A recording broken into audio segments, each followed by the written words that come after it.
Jā, mēs esam Latvijas Bībeles centrā.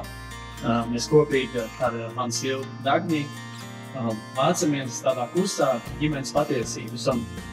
Domājot par ģimeni, uzreiz ir jādomā par laulību.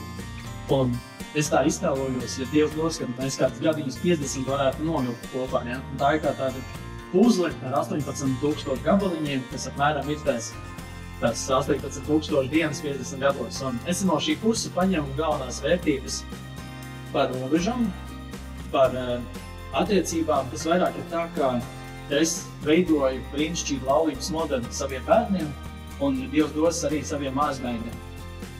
Un mums ir bijusi tā lieliskā iespēja mācīties šajā kursā, un daudz, ko mēs dzirdējām, ko mēs jau praktizējam, un apstiprinājam, un uzzinājām arī kādas jaunas lietas par to, kā labāk pavadīt kopā laiku, un man ir būt tāds kvalitatīvs. Bet tā ir lieliska iespēja arī dzirdēt tādas patiesības no Bībeles par to, kā Dievs redz laulību. Un tagad, kad mūsdienās ir tik daudz dažādas teorijas un viedokļi, tad ir tik ļoti labi dzirdēt šo, kas ir īstā patiesā un kas ir jau sākotnēji iecerēta, kādai laulībai jābūt. Un noteikti vēl tam gatavojies, vai esi jau precējies, tev arī kurs ar moderēt?